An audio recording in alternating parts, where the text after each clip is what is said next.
नमस्कार, मैं हूं आपके साथ सुमित अवस्थी और आप देख रहे हैं अपना पसंदीदा डिबेट शो हम तो पूछेंगे। वो शो जो खास तौर पर आपके मुद्दे, आपके सवाल, आपके सरोकारों को उठाता है।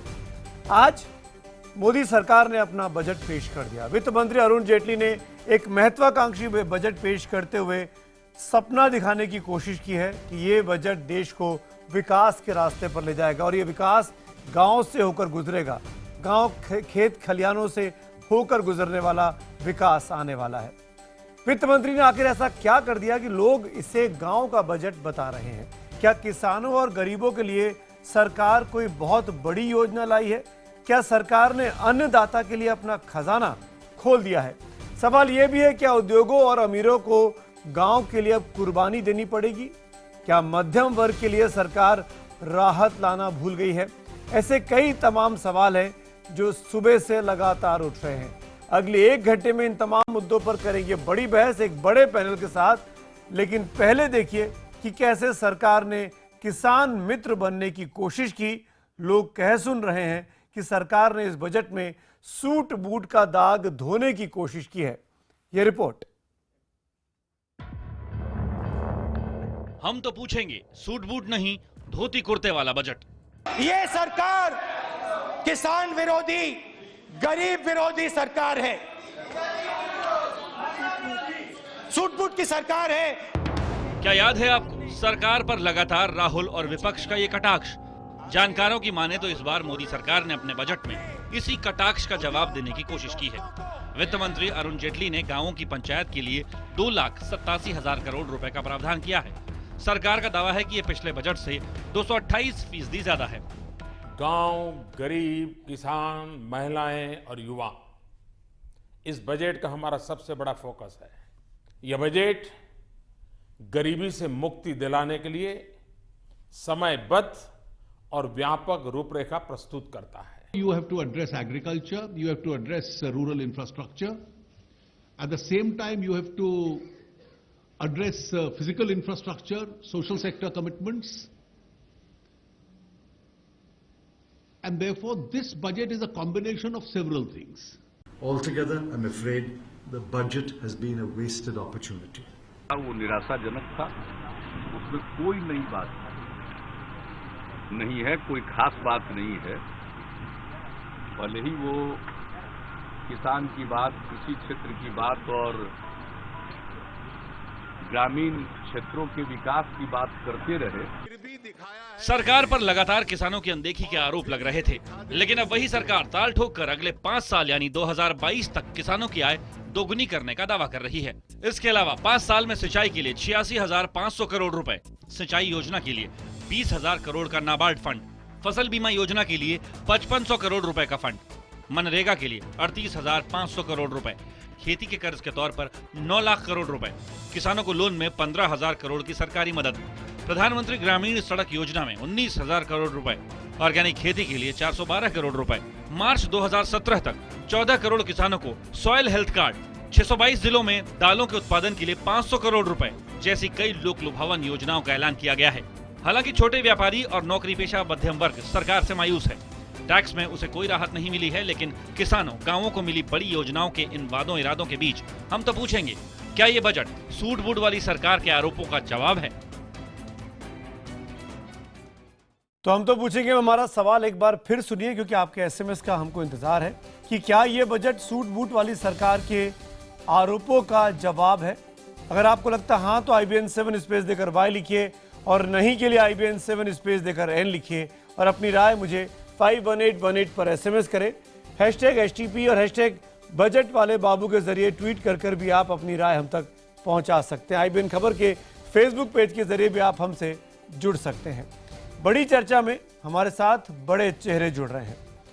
हमारे साथ बहुत से मेहमान हैं, उनका परिचय मैं आपसे बारी बारी से कराता हूं, लेकिन बता दूं कि सबसे पहले हम चलेंगे 1 to 1 बातचीत के लिए केंद्रीय मंत्री, पर्यावरण मंत्री प्रकाश जावड़ेकर के पास।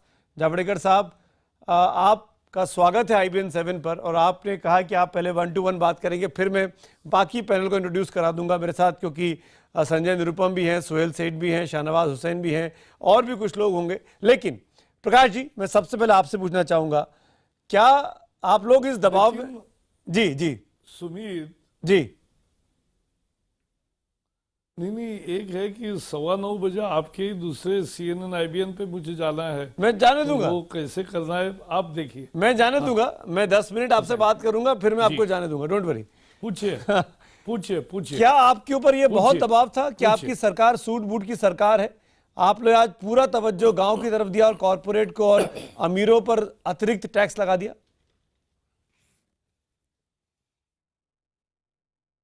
नहीं देखो, ये जो भाषण में एक टिप्पणी की जाती है वो एक प्रासंगिक टिप्पणी होती है, उसके जवाब में बजट नहीं होता। बजट देश के लिए होता है और पूरे जो दुनिया की अर्थव्यवस्था का आज जो चित्र है वो समझकर उसके परिप्रेक्ष्य में भारत के विकास दर को 7.5% से आगे करना, रोजगार की अवसर निर्माण करना, खेती को आत्मनिर्भर बनाना, ग्रामीण विकास को एक जो आज ग्रामीण पूरा डिस्ट्रेस है, रूरल डिस्ट्रेस को एड्रेस करना, इसके लिए ये जो प्रायोरिटी उस वर्ष की होती है उसको वो बजट में ज़्यादा फोकस होता है और यही बजट की खूबी होती है।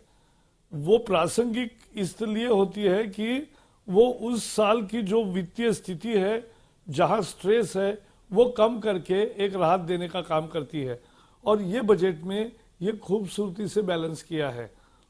MSP मिलेगी, फसल बीमा योजना पहली दफा सही में किसान को बीमा मिलेगा, कोई भी नुकसान होगा मुआवजा मिलेगा और उसके साथ साथ आय का दुगुना करने का सॉइल हेल्थ कार्ड से लेके सारी योजनाएं जो बताई है, पानी 28 लाख हेक्टर वही 3 साल में नहीं हुआ, जावड़ेकर साहब, साल में होगा, इसी वही गति से होगा, वही तो कहा जा रहा है, पानी मिलेगा, वही तो कहा जा रहा है कि आपको अब किसानों की याद आ रही है जब इस सरकार पर बहुत सारे ये आरोप लगे कि आप कॉरपोरेट के पीछे पीछे दौड़ रहे हैं। मैं एक एग्जांपल लूंगा, मनरेगा का, नहीं भाई, मनरेगा का बजट आपने बढ़ाया, आपने कहा कि 34,000 करोड़ से बढ़ाकर 38,000 करोड़ कर दिया, 4,000 करोड़ की वृद्धि की गई, लेकिन यह बजट अभी भी यूपीए का जो बजट था 2009-2010 के दौरान वो 39,000 करोड़ का था, अभी भी आप 1,000 करोड़ कम है। तो आप ये कैसे क्रेडिट ले सकते हैं कि आप रूरल सेक्टर के लिए ज्यादा अच्छी स्कीम लेकर आ रहे हैं या ज्यादा तवज्जो देना चाहते हैं? पहले तो बात यह है कि मनरेगा में कांग्रेस के जमाने में 100 दिन का बंधन था, हमने उसको 150 दिन तक किया है। अब जिसको जरूरत है वो 150 दिन तक काम कर सकेगा और इसके लिए पैसे की कोई कमी नहीं रखी है।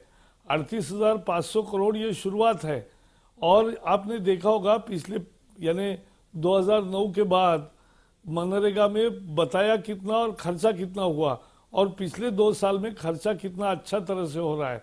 तो ये कर रहे, केरल से हमने शुरुआत की है पिछले महीने में ही कि अब मजदूरी भी किसान के सीधे जनधन खाते में जा रही है और इसलिए जो भ्रष्टाचार का मसला था वो भी खत्म कर रहे हैं और 150 दिन उसको रोजगार मिलेगा, इसकी गारंटी दे रहे। उसके लिए पैसे की कोई कमी नहीं रहेगी क्योंकि जितना भी खर्चा होगा मिलेगा। और ये देखो, ये सिस्टम में सुधार ला रहे हैं।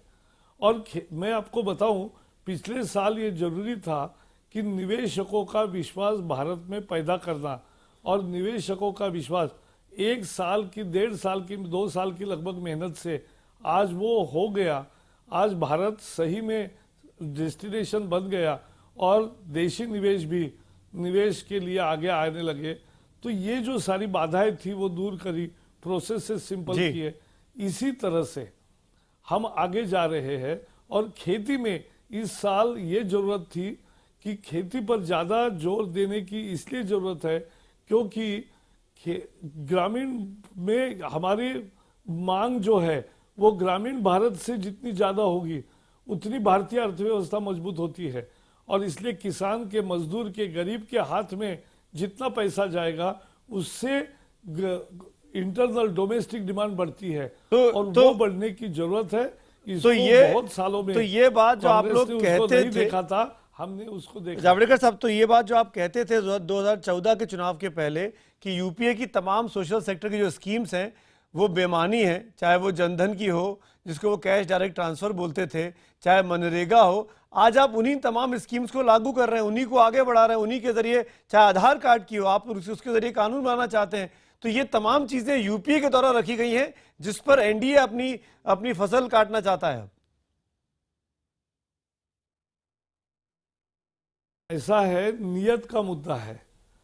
योजना अच्छी होकर भी उसका अमल अगर खराब तरीके से करोगे तो भ्रष्टाचार होता है। और वही योजना, जैसे हमने कोयले की खदानों का नीलाम किया, पैसे मिलने लगे, सरकारी तिजोरी में आए, राज्यों को मिलने लगे। अब बाकी भी माइंस, केवल कोयले की नहीं, सभी खदानों का अब नीलाम होगा। अब ये हमने काम किया ना, तो ये परिवर्तन किया। पहले ये इस तरह से बांटा कि क्रोनी कैपिटलिज्म भी हुआ, भ्रष्टाचार भी हुआ और सरकार को कोई लाभ नहीं हुआ। तो ये मेरा कहना है कि हम सिस्टम्स बदल रहे, डीबीटी अभी आधार से जोड़ रहे, डीबीटी को भी। तो ये आधार से जोड़ना एक कंप्लीट फॉर्मेट बन गया कि सिक्योर्ड पैसा जाएगा और लोग करेंगे, इलेक्ट्रॉनिक डाटा रहेगा, सब कुछ देखरेख में होगा। तो चोरी की वजह ही खत्म कर रहे हैं क्योंकि हमारी नीयत साफ है। एक और मुद्दा मैं उठाना चाहूंगा।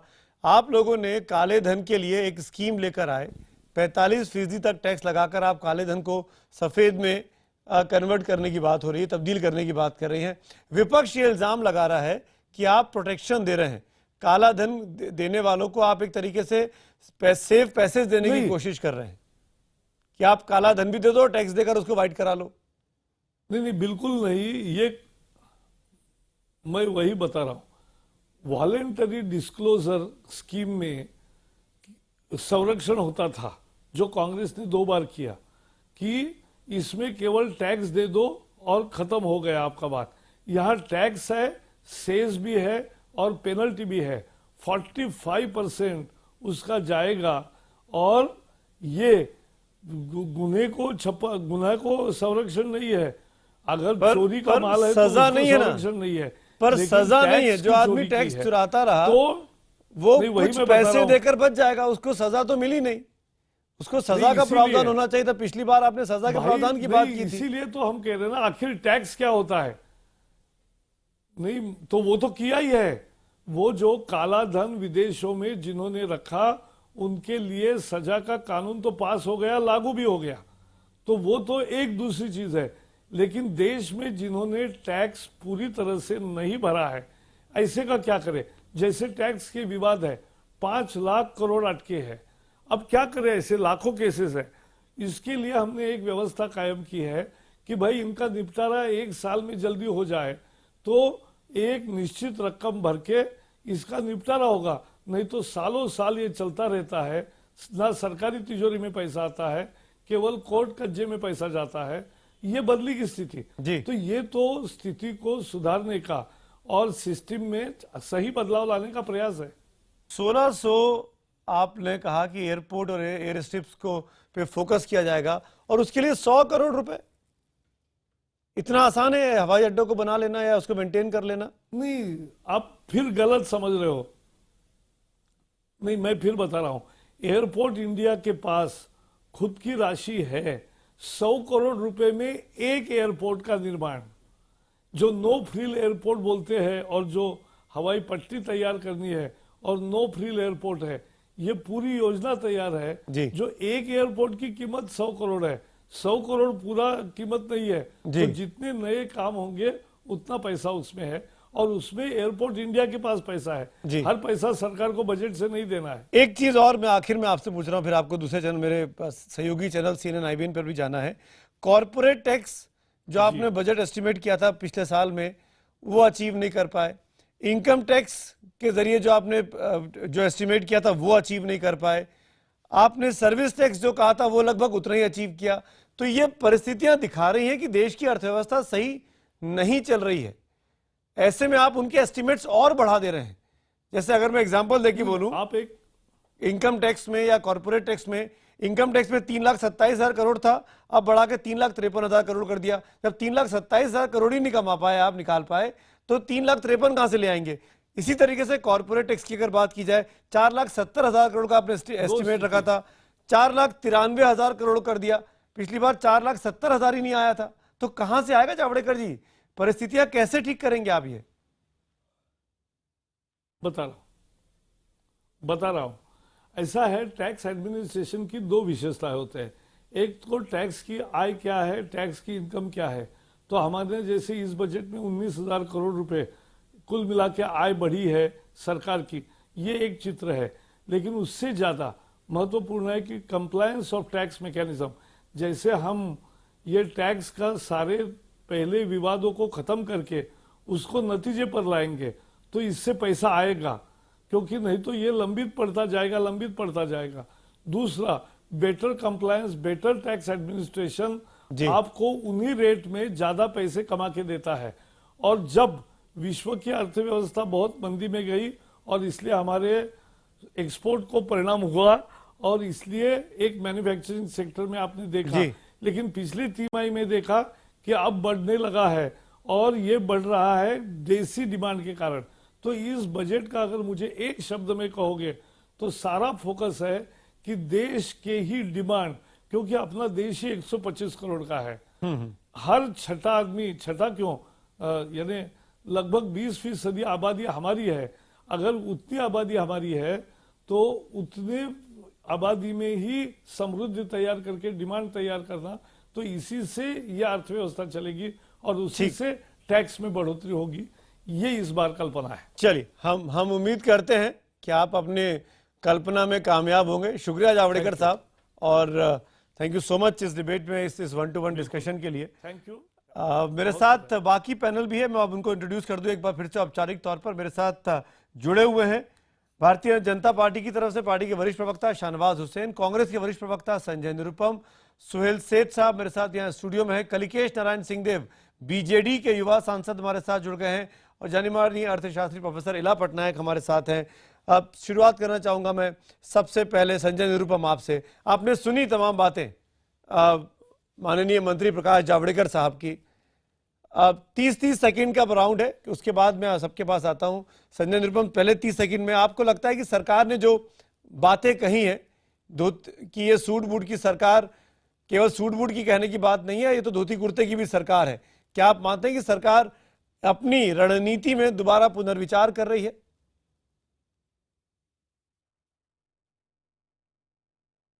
ने पुनर्विचार करती हुई दिख रही है, लेकिन ये महज दिखावा है, क्योंकि आज किसानों की जो विद्यमान स्थिति में जो समस्या है, उस समस्या का निवारण करने के लिए कोई खास घोषणा नहीं है। जैसे किसान बड़े पैमाने पर आज भी सुसाइड कर रहे हैं। सिर्फ महाराष्ट्र में लगभग 2000 से ज्यादा किसानों ने एक साल के अंदर सुसाइड किया है। तो पूरे देश में जो किसानों को सुसाइड करने का एक सिलसिला चल रहा है, उसको कैसे रोका जाए, तात्कालिक तौर पर उसको कैसे मदद दिया जाए, इस बजट में इस प्रकार की कोई व्यवस्था नहीं, कोई प्रावधान नहीं है। दूसरी बड़ी बात यह है कि इनने खुद अपने चुनावी घोषणा पत्र में कहा था कि 50% से ज्यादा हम आपको एमएसपी बढ़ा के देंगे। एमएसपी बढ़ाने के संदर्भ में इस सरकार ने कोई घोषणा नहीं की है। अब अगर सरकार ये कहती है कि 5 साल बाद आपकी इनकम दुगनी हो जाएगी, तो मुझे लगता है ये एक दूसरा बड़ा जुमला है। इससे पहले जितने जुमले थे उसमें से एक नया जुमला ये आ गया है। इसलिए क्योंकि आज स्वयं किसान इतना परेशान है, जिसमें रोड बना देने से ग्राम पंचायत में 2.5 लाख करोड़ रुपए डाल देंगे, 2.5 लाख करोड़ कहां से लाएंगे पता ही नहीं है। रोड और रेल इंफ्रास्ट्रक्चर के ऊपर 2,20,000 करोड़ डालेंगे, कहां से लाएंगे कुछ पता नहीं है।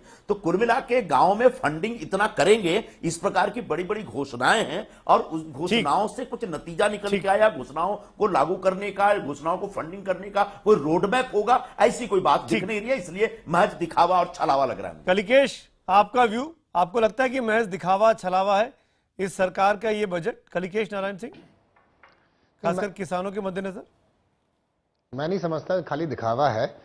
मेरे हिसाब से उन्होंने एक फोकस करा है अभी एग्रीकल्चर सेक्टर पर, रूरल डेवलपमेंट पर। काफ़ी हद तक उन्होंने कोशिश की है कि इन चीज़ों को एड्रेस करने के लिए, लेकिन 2 बड़े गैप्स रह गए हैं उनके एग्रीकल्चर सेक्टर का जो पैकेज है उसमें। एक तो है जो मार्जिनल फार्मर्स हैं, जो छोटे किसान हैं, जिनको लोन लेने की क्षमता नहीं है, जो इंश्योरेंस करने की क्षमता नहीं है, उनके लिए उन्होंने कुछ प्रावधान नहीं किया है। दूसरा, जो एक ईस्टर्न इंडिया में सेकंड ग्रीन रेवोल्यूशन की बात कर रहे थे, उस पर उन्होंने एक बार भी नजर नहीं डाला, एक बार भी उन्होंने कुछ बोला नहीं है उस पर। मेरे ख्याल से ये एक बड़ा गैप रह गया है उनके एग्रीकल्चर सेक्टर पर। और सबसे बड़ा जो गैप मैं समझता हूँ इस बजट में है, जो एम्प्लॉयमेंट की बात करते थे, नियुक्ति की बात करते थे, अब मैन्युफैक्चरिंग सेक्टर को इनकरेज करने के लिए उन्होंने कुछ खास नहीं किया है, सर्विस सेक्टर के लिए उन्होंने कुछ खास नहीं किया है। तो जो जॉब ग्रोथ की बात होती है वो मेरे ख्याल से वो हासिल नहीं कर पाएंगे। ठीक, सुहेल आपका रिस्पॉन्ड, क्या एग्रीकल्चर सेक्टर को लेके जो बातें की कांग्रेस पार्टी कह रही है, क्या लगता है कि ये सिर्फ दिखावा छलावा है, कुछ भी फायदा नहीं होने वाला? नहीं, देखिए संजय निरुपम ने जो 2 प्रश्न किए कि पैसा कहां से आएगा, वो वाजिब प्रश्न है, पर मैं समझता हूं कि पहली बार एक बजट में हमने एक स्ट्रेटेजिक डायरेक्शन देखा है और पॉपुलिस्ट डायरेक्शन नहीं देखा। इट इज इंपॉर्टेंट और ये बहुत ही महत्वपूर्ण था कि हम अपने फाइनेंशियल रिफॉर्म्स, अपने बैंक्स को ठीक करें। रूरल इंडिया बहुत ही इंपॉर्टेंट है, बहुत महत्व रखता है, क्योंकि अगर आपको स्पेंडिंग इंक्रीज करनी है, कंट्रीब्यूशन टू जीडीपी इंक्रीज करना है, rural markets cannot decline. Rural India, जिसको फाइनेंस मिनिस्टर ने अर्बन भी कहा था, वो बहुत ही क्रिटिकल है और हम देख रहे हैं कि बिकॉज ऑफ 2 बैड मॉनसून्स स्थिति वहां काफी नाजुक है। मैं समझता हूं कि ये अगर आप पूरे बजट को एनालाइज करें तो ये भारत का बजट है। ये सिर्फ मीडिया या चैनल्स या पॉलिटिशियंस बोल रही हैं नहीं भाई ये किसानों का बजट है, ये कॉर्पोरेट का बजट है, ये मिडिल क्लास का बजट है। इस दृष्टि से अगर हम हर चीज को डिवाइड करते रहेंगे हम कहीं नहीं पहुंचेंगे। मेरे ख्याल से ये भारत का बजट है, भारतीयों के लिए, और इसमें अगर मिडिल क्लास को थोड़ी परेशानी हो या कॉर्पोरेट इंडिया को परेशानी हो तो होनी चाहिए, क्योंकि ये एक सेक्टर के लिए नहीं बजट पैदा हुआ, ये पूरे भारत के लिए हुआ है। इला पटनायक, शाहनवाज भाई लास्ट में आऊंगा। इला पटनायक, क्या आप मुझे सुन पा रही हैं? इला पटनायक का फोन लाइन कट गई है। शाहनवाज हुसैन, आपका जवाब, क्या ये जो बात संजय निरुपम ने कही उसका जवाब देना चाहेंगे आप कि ये दिखावा छलावा है?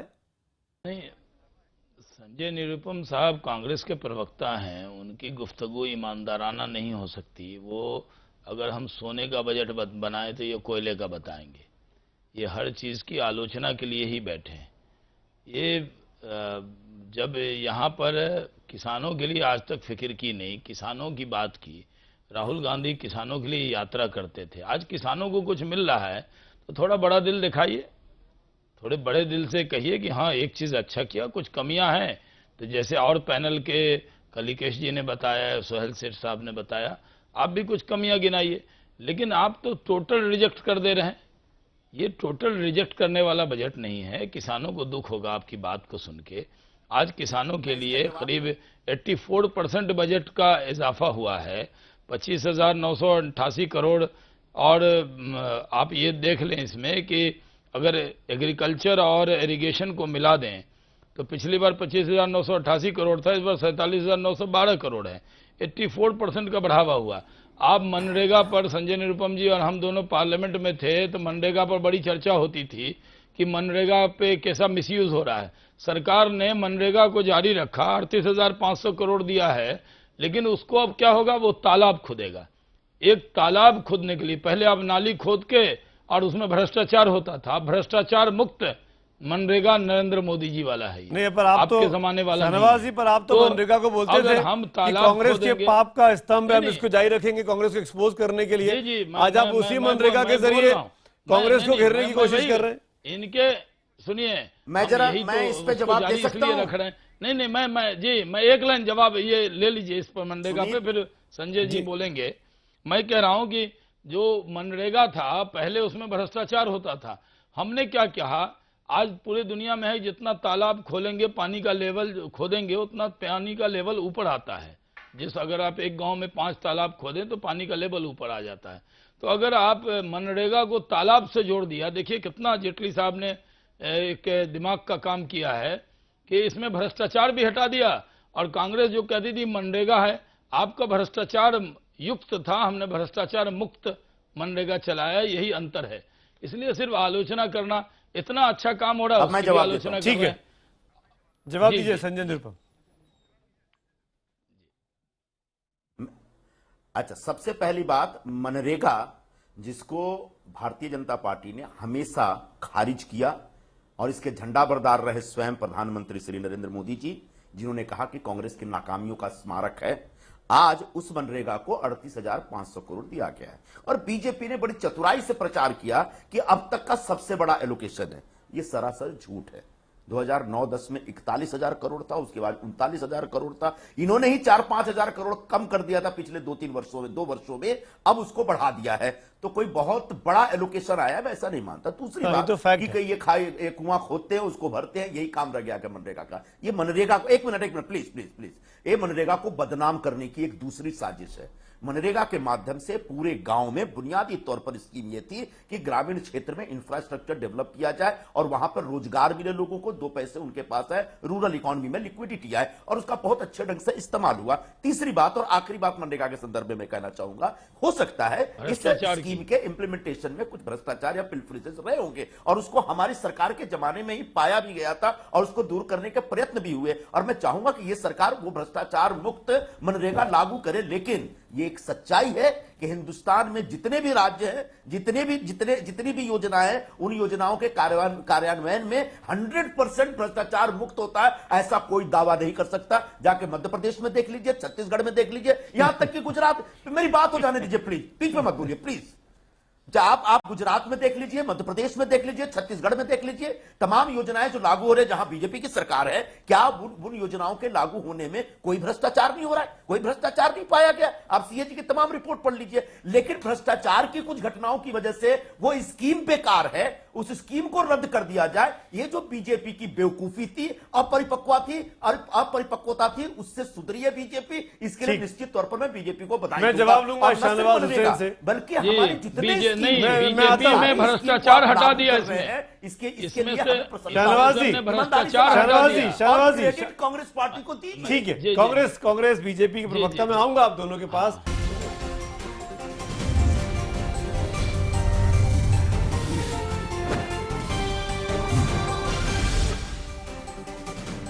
तो हमारा सवाल मैं एक बार फिर दोहराता हूं, आपके एसएमएस का हमको इंतजार है कि क्या ये बजट जो आज पेश किया गया सूट बूट वाली सरकार के आरोपों का जवाब है? अगर आपको लगता है हाँ तो IBN 7 स्पेस देकर वाई लिखिए, और नहीं के लिए IBN 7 स्पेस देकर N लिखिए, और अपनी राय मुझे 51818 पर एसएमएस करें। मेहमान हमारे साथ तमाम बने हुए हैं। जवाब देना चाह रहे थे शाहनवाज हुसैन संजय निरुपम की बातों का, लेकिन मैं आऊँगा शाहनवाज भाई आपके पास। प्रोफेसर इला पटनायक जुड़ी हैं, उनसे एक रिएक्शन ज़रूर लूँगा। इला जी, आपको लगता है कि सरकार के ऊपर जो ये एक इम्प्रेशन था कि ये सूट बूट की सरकार है, आज धुल गया, आज वो आरोप कम हो गया? बजट स्पीच में बहुत फोकस था कृषि के ऊपर, किसानों के ऊपर, और हो सकता है कि पार्ट ऑफ वो जो एफर्ट था बजट स्पीच में और स्पीच पे जो एम्फेसिस था वो इसी वजह से रहा हो, क्योंकि एक तो रूरल डिस्ट्रेस काफ़ी बड़ा है, और दूसरा कि ये आरोप रहा है सरकार के ऊपर कि ये सूट बूट की सरकार है। तो स्पीच में तो काफ़ी एम्फेसिस उस पर रहा। कांग्रेस काफ़ी आशंकित नज़रों से देख रही है कि बातें तो की गई हैं, होगा कि नहीं होगा, कहीं ये छलावा ना हो। क्या आपको भी लगता है कि ये बातें ज़्यादा हैं? देखिए, इकोनॉमिस्ट की तरह तो मुझे रिलीफ होता है ये देख के कि क्योंकि देश में स्कीम्स और इम्प्लीमेंटेशन तो बहुत मुश्किल चीज़ है, और कोई अगर बहुत ज़्यादा खर्चा बढ़ा दिया गया होता या बहुत ज़्यादा नई स्कीम्स लगाई गई होती और फिर साथ पे फिस्कल डेफिसिट बढ़ जाता तो मुझे चिंता होती। इसलिए मुझे लगता है कि एक खर्चा बहुत ज़्यादा नहीं जो बढ़ा है, अगर अब फाइन प्रिंट देखने का मौका मिला तो 10% 15% स्कीम्स में बढ़ा है। पुरानी स्कीम्स के नाम बदल दिए गए हैं या उनको एग्रीगेट किया है कई जगह, अगर वो एफिशिएंट बन जाती हैं उससे, और उसमें खर्चा इतना ज़्यादा नहीं बढ़ा। तो मेरे हिसाब से अच्छी चीज़ है कि बहुत ज़्यादा ये नहीं किया कि डिस्ट्रेस के नाम पे या इलेक्शन को देखते हुए कोई बहुत ज़्यादा खर्चा बढ़ा दिया हो स्कीम्स पे, या कोई बहुत ज़्यादा नई स्कीम्स ले आए हों, ऐसा नहीं किया गया है, और वो मेरे हिसाब से अच्छी बात है। गौरव भाटिया भी जुड़ गए, समाजवादी पार्टी के नेता। लेकिन शाहनवाज हुसैन, पहले आप जवाब दीजिए, कलिकेश भी कुछ बोलना चाह रहे हैं। शाहनवाज हुसैन, मैंने कहा ना कि संजय जी इतने तनाव में क्यों हैं आज? लग रहा है कि बजट पसंद नहीं आया उनको, तो मुस्कुराते रहते हैं। अच्छी चीज है शाहनवाज जी उसको कबूल। शाहनवाज जी, आपकी आदत है, शाहनवाज जी आप चुटकी लेने में माहिर हैं। पर्सनल कमेंट क्यों करते हैं? हाँ शाहनवाज जी, कौन तनाव में है? शाहनवाज जी, आपकी इस बात का बेईमानियां हैं, बजट देखकर तनाव में कौन है? बजट देखकर पर्सनल कमेंट क्यों करते हैं आप लोग? एक तो आप लोगों ने, पर्सनल नहीं कह रहे हैं, हमारी हम जिन कह रहे हैं योजनाओं को पहले आपने घोषा दोष दिया, उन योजनाओं को चालू कर रहे हैं। हाँ, आपने हमेशा कहा 60 साल में कांग्रेस कुछ नहीं किया, और आज अरुण जेटली कह रहे हैं जी नहीं किया, सही आज भी कहते हैं, रूरल इलेक्ट्रिफिकेशन आज भी कह रहे हैं कि आपने कुछ नहीं किया, आपने देश का समय बर्बाद किया। 60 किसने किया बिजली का काम? आपने ये सवाल हम उठाएंगे तो नहीं ये सही है, 60 साल में आपने बिजली नहीं दी, सवालों का जवाब। हाँ 60 नहीं, मैं पर्सनल मैं कह रहा हूँ 60 साल में आपने देश के लिए कुछ नहीं किया। आज भी बिजली नहीं है, आज भी सड़क नहीं है, आज भी पानी नहीं है। कांग्रेस की गलत नीतियों की वजह से आज सड़क नहीं है, बिजली नहीं है, पानी नहीं है। आज जो देश की हालत है वो आपके वजह से है। अगर आपने अच्छी सरकार चलाई होती तो ये हालत देश की नहीं होती। आपने भ्रष्टाचार वाली सरकार नहीं चलाई होती तो आज ये हालत देश की नहीं होती, पहली बात। और दूसरा, आपका जो मनरेगा था, हाँ, उसको बड़े आज आपने नहीं कुछ किया ही नहीं, कमेंटबाजी बंद करिए आपने। अच्छा पहली बात कमेंटबाजी बंद करिए। संजय जी सुन लेते हैं। संजय जी आपकी आपत्ति दर्ज हुई है। संजय जी आपकी आपत्ति दर्ज हुई है। एक बात को शाहनवाज हुसैन का जवाब सुन लेते हैं, एक एक करके बात करते हैं, वरना फिर आवाज दब जाती है। पहले अब शाहनवाज बोलते जा रहे हैं एक ही बात को। हाँ गौरव में आ रहा हूँ। अरे ढंग से बात कर रहे हैं, ठीक से सुन लीजिए। झूठ बोलते हैं संजय जी, झूठे तो आप हैं। संजय जी, झूठ नॉन पार्लियामेंट्री है, ये बहुत बड़े झूठे हैं, ये बहुत बड़े झूठे हैं। संजय जी ये बहुत बड़े झूठे हैं। अब आप एक दूसरे पर कमेंट कर रहे हैं। एक ने कहा तो दूसरे को शांत हो जाना चाहिए। ये संजय निरुपम झूठा है। नहीं, आपने पर्सनल कमेंट किया है और आपको अगर ऐसे कमेंट ये पड़ेगा। पर्सनल कमेंट वापस नहीं लेते, आप चुपचाप रहिए। अच्छा सुनिए, आप दोनों लोग शाहनवाज जी, नहीं ये तनाव में, मैं तो अभी भी कहता हूँ संजय निरुपम तनाव में है इस बजट को देख के। ये पर्सनल कमेंट नहीं है, आप तनाव में है। ये जो बजट है ये तनाव में है। अच्छा सुनिए, आप दोनों घबरा गए हैं, तनाव में नहीं है, ये घबराए हुए हैं। आप दोनों से अलग मैं गौरव भाटिया के पास जा रहा हूँ। गौरव भाटिया और Kalikesh, Gaurav Bhatia on the screen. And Gaurav Bhatia, अगर ये सरकार किसानों पर पैसा खर्च कर रही है, किसान के ऊपर तवज्जो दे रही है, तब ये बजट की आलोचना क्यों कर रहे हैं आप लोग? संजय निरुपम, एक मिनट, गौरव भाटिया से सवाल है मेरा। मैं बताता हूं आपको सुमित जी, आलोचना किस बात की है। आलोचना इस बात की है कि घोषणा पत्र और बजट में फर्क होता है सुमित जी। अगर आज आप फाइनेंस मिनिस्टर की स्पीच देखें तो जो एग्रीकल्चर और फार्मर्स वेलफेयर का सेगमेंट है उसमें यह लाइन लिखी है कि 2022 तक जो आमदनी किसानों की है वो दुगनी हो जाएगी। बजट में आप ये बताते हैं कि आप कितना रुपया किसानों को देंगे, क्या स्कीम लाएंगे, ये नहीं बताते कि उनकी आमदनी दुगनी होगी या तिगनी होगी। और जो बताने की बात है, जैसे कि जो एजुकेशन का सेक्शन है उसमें इन्होंने नहीं चर्चा करी कि राइट टू एजुकेशन में कितना एलोकेशन किया है बजटरी, वो साइलेंट है। जॉब क्रिएशन इन्होंने कहा था 2 करोड़ जॉब हम लाएंगे, उसमें जॉब क्रिएशन का एक सेगमेंट है, लेकिन ये नहीं बताया कि कितने जॉब क्रिएट हुए हैं। तो घोषणा पत्र मत बनाइए, बजटरी एलोकेशन करिए। अब आप किसानों की बात करते हैं तो मैं आपको बताता हूं उदाहरण के तौर पे। पिछले साल किसानों की फसल नष्ट हुई। केवल उत्तर प्रदेश की बात मैं करता हूं, 4000 से 4500 करोड़ मुआवजा दिया गया। इनका बजटरी एलोकेशन जो फसल बीमा योजना में है 5500 करोड़ रुपए है। क्या 5500 करोड़ रुपए के बजटरी एलोकेशन से अगर किसान की देश भर में फसल नष्ट होती है ये भुगतान कर पाएंगे या उसको बीमा प्रोवाइड कर पाएंगे? ये बहुत बड़ा प्रश्न है। दूसरा उदाहरण, राइट टू एजुकेशन एक्ट में 1 लाख करोड़ रुपया खर्च होना है। इन्होंने एजुकेशन में कितना बजटरी एलोकेशन है वो भी नहीं बताया है। तो आज प्रश्न ये है कि ये सारी जो योजनाएं चल रही हैं इसके लिए रुपया कहां से आएगा, कि इतना तो जरूर केंद्र सरकार को बताना चाहिए। मेरे साथ सुहेल सेठ हैं। सुहेल इस बजट को लेकर कह रहे हैं कि बहुत जरूरी था और ये बजट देश को विकास के रास्ते पर आगे लेके जाएगा। ये जो आरोप लग रहे हैं सुहेल, चाहे गौरव लगा रहे हैं चाहे संजय निरुपम लगा रहे हैं, क्या ये सिर्फ पॉलिटिक्स है? क्या ये छांट छांट कर ऐसे पॉइंट्स लेकर आए जिससे बीजेपी को घेरा जा सके? नहीं, देखिए, हमारे देश में पॉलिटिक्स और अर्थशास्त्र की जो जोड़ी है वो तो बहुत ही बेमिसाल है। और ये भी नहीं हम इन लोगों से उम्मीद कर सकते कि भाई पॉलिटिक्स नहीं होगा, क्योंकि इनका काम है to oppose, the opposition is meant to oppose. पर जहां तक बजट का सवाल है, और मैं since I am marketing person advising companies, मैं आपको ये कह सकता हूं कि इस बार, और इला जी ने भी इसका जिक्र किया, इस बार it is not tactical. Elections को मद्देनजर देख के उन्होंने ये बजट नहीं तैयार किया, ये भारत के लॉन्ग टर्म के बेनिफिट के लिए भी है। और इसमें शॉर्ट टर्म पेन होगा और होना चाहिए, क्योंकि हम हर वक्त, और सब पैनलिस्ट ने कहा, संजय ने भी कहा, गौरव ने भी अभी जिक्र किया, कलिकेश ने भी कहा, हाँ, काफी समय से ये भी लगता है कि भाई ये एक और घोषणा ना हो, it shouldn't be another announcement, another slogan. पर उसकी ऑपोजिट चीज क्या है?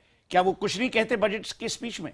अगर वो कुछ नहीं कहें किसानों के लिए, तो आप बोलेंगे कि किसान, एग्रीकल्चर सेक्टर को इन्होंने निग्लेक्ट किया है। जब वो कहें तो उसमें पॉलिटिक्स होती है। तो मैं इन चीजों में नहीं जाना चाहता। मैं समझता हूं कि जो आज घोषणाएं हुई हैं स्ट्रेटेजिकली लॉन्ग टर्म है, इनको इंप्लीमेंट करना सरकार की जिम्मेदारी है, हमारी नहीं। Gaurav, I will come to you. Kalikesh काफी देर से कुछ बोलना चाह रहे हैं। कलिकेश, सॉरी गौरव, मैं आता हूं। जरूर। जी, हम मैं शाहनवाज जी और संजय जी के बीच में तू मैं हो रही है उसमें नहीं पढ़ना चाहता हूँ। मुझे बिल्कुल तो आऊंगा मैं, संजय बजट एक हिसाब से ठीक ही लगा है, लेकिन मैं जो इला जी का एक जो शब्द था, उन्होंने जो बताया था कि not too much drastic changes happen in this budget. कुछ ज्यादा फिस्कल डेफिसिट ज्यादा नहीं गिरा हुआ है, ना बिगाड़ा नहीं है उन्होंने, कुछ ज्यादा एक्सपेंडिचर नहीं किया है, ज्यादा पॉपुलिस्ट बजट नहीं है। तो शी सीम्स लाइक, उनकी बात सुन के मुझे ये महसूस हो रहा है कि शायद फाइनेंस मिनिस्टर ज्यादा पॉपुलिस्ट होके बजट को बिगाड़ते हैं। मैं उनसे ये पूछना चाहूंगा कि वो एज एन इकोनॉमिस्ट वो क्या देखना चाहती हैं एक बजट में, जिससे उनके हिसाब से जो बजट अच्छा बोला जाएगा, और क्या कर सकते थे फाइनेंस मिनिस्टर इस बजट में? हाँ, एब्सोल्युटली। सबसे पहले तो बहुत सारे बैड आइडियाज फ्लोट कर रहे थे। मैं जरूर जवाब जो पिछली बार जैसे किया गया था कि पब्लिक इन्वेस्टमेंट बढ़ाई गई और फिस्कल डेफिसिट के पाथ से हट गए, क्योंकि वो लगा कि फिर से शायद हमारा देश पब्लिक इन्वेस्टमेंट एफिशिएंटली कर पाएगा। इस समय ऐसे इल्यूजन्स नहीं हैं, और इसलिए पाथ पे स्टिक किया गया है। और कई बैड आइडियाज थे जिससे सेविंग्स को डिसइंसेंटिव मिलता है, जैसे long term capital gains tax में चेंज लाने के बैड आइडियाज थे। तो मुझे सबसे पहले ये चीज़ देखने को मिलती है कि ये ज़्यादातर बैड आइडियाज बाहर रखे गए हैं, पाथ पे स्टिक किया गया है, और कोशिश की गई है कि चाहे मतलब politics is part of what a budget is about. तो इसलिए आप स्पीच जरूर देते हैं कि हम ये स्कीम ला रहे हैं, दूसरी स्कीम ला रहे हैं, तीसरी स्कीम ला रहे हैं, और आखिर खर्चा तो लाखों करोड़ों रुपए का हो ही रहा है, तो आप उसकी बात करते हैं। पर नई चीजें, नई स्कीम्स, नए इंस्टीट्यूशंस जो कि एक बर्डन बन जाएं, वो नहीं नजर आए। तो यही था मेरा। गौरव, संजय निरुपम में आता हूं इसके बाद। गौरव भाटिया। सुमित जी, मैं एजुकेशन की सेक्टर की जरूर बात करना चाहूंगा। इसमें यूपीए जब सरकार थी तो 82,000 करोड़ रुपए करीब एलोकेट होते थे। पिछले साल एनडीए ने इसको 69,000 करोड़ कर दिया। और जैसा अभी मैंने बताया, एजुकेशन सेक्टर में क्या एलोकेशन है ये फाइनेंस मिनिस्टर ने नहीं बताया। आप राइट टू एजुकेशन में करीब 1 लाख करोड़ रुपए का खर्चा है, और इसमें इंफ्रास्ट्रक्चर स्टेट्स को बनाना है, उसको सेंट्रल गवर्नमेंट कैसे सपोर्ट करेगी ये नहीं बताया। दूसरी अहम बात है, आम आदमी के लिए क्या नहीं है इस बजट में। जो आईटी लिमिट थी वो 2 साल से 2.5 लाख रुपए पे है, उसको बढ़ाया नहीं, तो इससे आम आदमी को आघात लगी। एग्जेम्पशन लिमिट को अनचेंज रखा गया। 1% इंफ्रास्ट्रक्चर सेस छोटी कारों पे लगाया गया है और 4% एसयूवीज पे, इससे भी आम आदमी को फर्क पड़ेगा। और एक बहुत ही विचित्र चीज है कि सर्विस सेक्टर जो भारत में बढ़ रहा है उस पे 14.5 का टैक्स लगाने लगे हैं, और ये अब स्पेक्ट्रम और एयरवेव पे भी लगेगा, जिससे मोबाइल बिल बढ़ेंगे और आम आदमी को फिर से फर्क पड़ेगा। तो कहीं ना कहीं अगर आप इन सब चीजों को देखें तो आम आदमी जो लोग हैं उनके लिए इस बजट में कुछ भी नहीं है, बल्कि उनका बर्डन इस बजट से बड़ा है। आप सुहेल कुछ बोलना चाह रहे हैं? नहीं, मैं हैरान हूं कि एसयूवी चलाने वालों को भी आज आम आदमी का दर्जा दिया गया, समाजवाद है ना, मोबाइल यूजर्स को भी दिया गया, स्मार्टफोन्स के दाम बढ़े हैं क्योंकि नहीं सोहेल जी, आपने मेरी बात नहीं सुनी। छोटी कार पे 1% का सेस लगा है। मैं केवल अपने नंबर रख रहा था। छोटी कार पे 1% का इंफ्रास्ट्रक्चर सेस लगा है। मैंने शुरुआत इसी बात से करी थी, एसयूवी से नहीं करी थी। No I agree, but let me tell you Gaurav and to everyone else, ये बजट सिर्फ उन लोगों के लिए नहीं है जिनके पास गाड़ी खरीदने की क्षमता हो, नहीं तो ये बजट कभी बनेगा ही नहीं इस देश में। हर सेक्टर को हर वक्त कंप्लेंट्स ही होती है हमारे देश में। सबको खुश नहीं किया जा सकता, और खुश करना भी नहीं चाहिए। क्यों हम लोग खुश करें? अभी जो डिविडेंड टैक्स जो फिर वापस री इंस्टीट्यूट हुआ है, वो it should have never been abolished. That is actually for the really wealthy promoter families. तो अब there are steps that are being taken. हां, दो चीजें हम लोग को हर वक्त मेजर करनी चाहिए। Is it populist? सोहेल जी आपके लिए एक minute, I didn't interrupt you ना, एक minute. Is it populist? Is it short term? इन दोनों चीजों को उन्होंने इस बार अवॉइड किया है। Neither is it short term nor is it populist. Sanjay Nirupam बोलेंगे कुछ। संजय, सुमित मुझे 2-3 बातें कहनी है, थोड़ा वक्त दीजिएगा और शांति से रखिएगा। सबसे पहली बात, बजट पॉपुलिस्ट नहीं है, ये बहुत खुशी की बात नहीं होनी चाहिए, क्योंकि हम लोग एक वेलफेयर स्टेट में रहते हैं और बजट को पॉपुलिस्ट होना ही है। शिक्षा का क्षेत्र, स्वास्थ्य का क्षेत्र, सड़क का क्षेत्र, इन सारे क्षेत्रों में, ये रोजगार का क्षेत्र, ग्रामीण रोजगार का क्षेत्र, इन क्षेत्रों में आपको पब्लिक इन्वेस्टमेंट बढ़ाना पड़ेगा। और अगर कोई सरकार या कोई बजट नहीं बढ़ाता, और ये बहुत खुशी की बात है, तो मुझे लगता है कि इससे देश का कल्याण नहीं होगा। एक दूसरी बात, ये पूरा बजट महंगाई बढ़ाने वाला है। सर्विस टैक्स हमारी सरकार जाते समय 12% था, आज 15% हो गया है। सिर्फ 2 साल में 3% सर्विस टैक्स बढ़ाया गया, अलग अलग सेस के नाम पे सर्विस टैक्स बढ़ाया गया। पहले से सब्जियों के भाव, फलों के भाव 15-20% बढ़े हुए हैं, दाल की कीमत 40% बढ़ी हुई है। कोई हिंदुस्तान में कोई ऐसी चीज नहीं है जिसका भाव मई 2014 के ऊपर हो। ऐसे में सर्विस टैक्स के ऊपर नया सेस लगाना, मुझे लगता है इस बजट ने बहुत बड़ी गलती की गई है। आम आदमी को सचमुच बहुत तकलीफ होने वाली है। आखिरी बात, एक और बात करने दीजिए शांति से प्लीज। आखिरी बात, काला धन। यह सरकार काला धन के मुद्दे पे आई थी और इस सरकार ने कहा था कि जब हम आएंगे तो सारा काला धन लेके आएंगे, और आज जो स्कीम अनाउंस किया गया है वो काले धन को सफेद करने का मामला है। तो एक सरकार कहती थी, एक प्रधानमंत्री कहते थे, ना खाऊंगा ना खाने दूंगा। आज कह रहे हैं कि खाओ, खूब अनाप शनाप खाओ और उसको पचाने की गोली मैं आपको दे रहा हूं। संजय जी, आप में जवाब देता हूं। कहीं ना कहीं सरकार के मुंह को काला करता है यह स्कीम, और सरकार को पुनर्विचार करना पड़ेगा। ये किसके लिए स्कीम आया है, सरकार को बताना पड़ेगा। सरकार कह रही है कि हमने 30% के ऊपर टैक्स लगाया, सेस लगाया, तभी 45% हमेशा काला धन का पैसा वसूला जाएगा। आप चुनाव लड़े, लोगों से वोट लिया और आज काला धन को भूल गए। ठीक है संजय निरुपम, अब आप शांत रहिएगा। मैं आपकी एक बात का जवाब शाहनवाज हुसैन से लूंगा। शाहनवाज जी, सबसे पहले महंगाई का जवाब दीजिए। आपने हर चीज महंगा कर दी, लोगों की आमदनी बढ़ी नहीं है, लोगों की जेब से पैसा और निकाल लिया आपने। जवाब दीजिए। देखिए, पहले तो कहा कि सरकार के मुंह को काला करेगा, तो लोकतंत्र में इस तरह की बददुआ से कुछ होता नहीं है। सरकार का मुंह सफेद है और सरकार उस पर काम कर रही है, किसी के सर्टिफिकेट की जरूरत नहीं है। पहली ये जो आलोचना है, जिस तरह की आलोचना हो रही है कि सरकार ने क्या किया, आज महंगाई दर घटी, आज फॉरेस्ट रिजर्व जो है $350 बिलियन तक पहुंच गया। इस तरह की दुनिया की जो आज इकोनॉमी है, उसमें भारत की इकोनॉमी को जिस तरह से सही रास्ते पर ले जा रहे हैं नरेंद्र मोदी जी, अरुण जेटली जी, उसके लिए हो सकता है विपक्ष के पास कोई शब्द ना हो सराहना के, लेकिन सरकार पर इस तरह का इल्जाम कि महंगाई बढ़ाएगा, महंगाई दर कम हुई है। और मैंने ये रिकॉर्ड पे कही है, जीडीपी 7.6 पे पहुंची है 5 साल में। सुनिए ना शाहनवाज जी, आपने सर्विस टैक्स बढ़ा दिया हर चीज पे, महंगाई कैसे कम होगी बताइए ना। सुमित जी, मैं कुछ कहना गौरव में आता हूँ, एक सेकंड।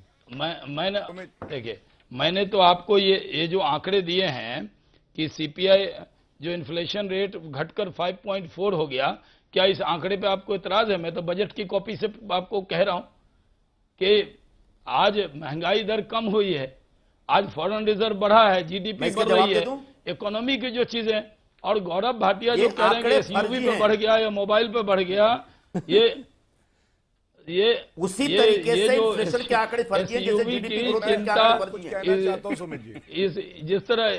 जिस तरह एसयूवी और मोबाइल और इन चीजों से कई लोग परेशान हो सकते हैं, लेकिन हमारी सरकार ने गांव के लिए, गरीब के लिए, किसान के लिए और नौजवान के लिए काम किया। पिछली बार आपने कहा था कि रोजगार नहीं मिला, अब एक चीज देख लीजिए, 3 लोगों ने बोला है तो जवाब तो देना होगा ना जी। दीजिए, मैं प्रेस कॉन्फ्रेंस करना चाहता हूं क्योंकि चर्चा जो है अपने अपने पार्टी जो कहा है उसका जवाब ले लीजिए। कुछ जवाब तो अभी आपने मुद्रा बैंक में कहा कि हमने नौजवानों को, एक लाइन मैं कह लूं इतना, अरे जब इल्जाम लगाइए तो थोड़ा जवाब भी सुनने में क्या दिक्कत है। मुद्रा बैंक में पिछली बार हमने कहा कि 1 लाख करोड़ रखेंगे, आपको पता है 2.5 करोड़ युवाओं को लोन मिला, 2.5 करोड़ युवाओं को। इस बार सरकार ने कहा कि हम 1,80,000 करोड़ करेंगे, जो पिछली बार 1 लाख करोड़ था। तो सरकार काम कर रही है। मैं समझता हूं कि जितना अच्छा आज बजट है उसकी चर्चा ठीक है, मैं राजनीतिक मजबूरियां समझ सकता हूं, मैं अपने सवाल पूछ ही नहीं रहा हूं, आप एक दूसरे से बात कर लीजिए। गौरव, लेकिन ये बेहतरीन बजट है। गौरव, हाँ सुमित जी, मैं सोहेल जी की बात सुन रहा था और मैंने सोहेल जी को इसीलिए बीच में एक चीज कही कि 1% जो बढ़ाया गया सेस के तौर पे वो छोटी कारों पे भी है, जो आम जनता जिससे कि मुश्किल में आएगी। दूसरी बात, जब मैंने शिक्षा की बात करी उसका जवाब अभी तक नहीं दिया गया कि जो बजट 82,000 करोड़ पे था वो 70,000 करोड़ पिछले साल किया गया। राइट टू एजुकेशन एक्ट अभी आया, सर्वोच्च न्यायालय ने भी कहा सबको जो है पढ़ाई की सुविधा मिलनी चाहिए। जब आप उसका बजट नहीं प्रोवाइड करेंगे जो कि करीब 1 लाख करोड़ है, तो आप कैसे राइट टू एजुकेशन इंप्लीमेंट करेंगे। दूसरी बात सुमित जी, किसानों के लिए इस बजट में कहीं भी ये नहीं लिखा कि जो उनका बीमा होगा फार्मर्स का, उत्तर प्रदेश सरकार ने कृषि योजना के मुझे वाइंड अप करना होगा, अगले 1 मिनट में जवाब ले लेता हूं मैं सब लोगों से। पानी क्या आपने जो मुद्दे उठाए, कलिकेश के पास जाऊंगा। कलिकेश कुछ बोलना चाह रहे थे। कलिकेश, बजटरी प्रोविजन कहां, लास्ट टाइम में आ पा रहा हूं आपके पास। कलिकेश, कलिकेश मैं आपसे पूछूंगा, आप कितने मार्क्स देंगे इसका out of 10? Kalikesh, because I have to wind up. BJD कितने नंबर देगी? मैं इस बजट को करीबन, मैं इस बजट को 7 आउट ऑफ 10 देता हूं। और मेरी खामियां सबसे बड़ी ये है कि अगर ये यहाँ 7.6, 7.7 का ग्रोथ रेट हो रहा है तो फिर ये टैक्स बढ़ाने की जरूरत क्या थी वित्त मंत्री को? जो भी टैक्स उन्होंने बढ़ाया, अगर इतना ही हमारा इन्फ्लेशन कंट्रोल में आया है और ग्रोथ रेट इतना हाई है तो हमारे रेवेन्यू एक्सपेंडिचर तो मीट करना चाहिए, नॉर्मल कॉस्ट में मीट हो जाने चाहिए थे। शाहनवाज भाई जवाब दीजिए, मुझे वाइंड अप करना है फिर। नहीं, देखिए जो देश की इकोनॉमी है, जिस तरह के हालात हैं, आपको मालूम है कि उसमें देखते हुए जो अरुण जेटली जी ने जो पहला इशार पढ़ा था, जो शेर पढ़ा था, और उसको ध्यान में रख लीजिए कि जिस तरह हमें विरासत मिली है उसमें इससे अच्छा बजट नहीं आ सकता था। सब चीज़ों का ध्यान रखा गया है, किसानों का, गरीबों का, हम लोगों पर जो सूट बूट की बात करते थे उनको जवाब मिला है। आप मान रहे हैं? उनको जो जवाब मिला है उस जवाब से लोग परेशान हैं। वो लोग जो सिर्फ जुमलाबाजी करते थे, सूट बूट कह देते थे, आज उनके पास कोई जवाब नहीं है। जी ने पिछले साल भी पढ़ा था, जवाब मिल गया है। तब उन्होंने सारा आरोप यूपीए सरकार पे डाला था। मैं माफी चाहता हूं। 2 साल में भी इकोनॉमी वापस नहीं आई। क्या ये सरकार अपनी जिम्मेदारी से गौरव, कलिकेश, शाहनवाज जी, सोहेल सर, इला पटनायक, मैं शुक्रिया अदा करूंगा, मेरे पास वक्त की कमी है, लेकिन हमेशा आप ये नहीं कह सकते कि हमको विरासत में जो मिला था उसके हिसाब से हम ये बजट दे रहे हैं। तीसरा बजट था सरकार का, अगले साल फिर बजट देना है, और फिर अगर ये बात कही गई तो चुनावी साल में सरकार होगी, और जो कुछ कांग्रेस के साथ हुआ कहीं उन तमाम चीज़ों का सामना बीजेपी को ना करना पड़े। सवाल था कि क्या ये बजट सूट बूट वाली सरकार के आरोपों का जवाब है? हजारों की संख्या में आपके एसएमएस मेरे पास आए हैं। 78% लोग बोलते हैं, जो कि शाहनवाज हुसैन ने माना कि हाँ ये सूट बूट की सरकार का जो आरोप था उसका जवाब है ये बजट। 22% लोग ऐसा नहीं मानते हैं। यही पोल हमने ट्विटर पर भी किया और उसके नतीजे भी आपके सामने स्क्रीन पर है। 78% लोग हाँ में जवाब देते हैं यहाँ भी, और 22% लोग नहीं में जवाब देते हैं। तो आज हम तो पूछेंगे में इतना ही।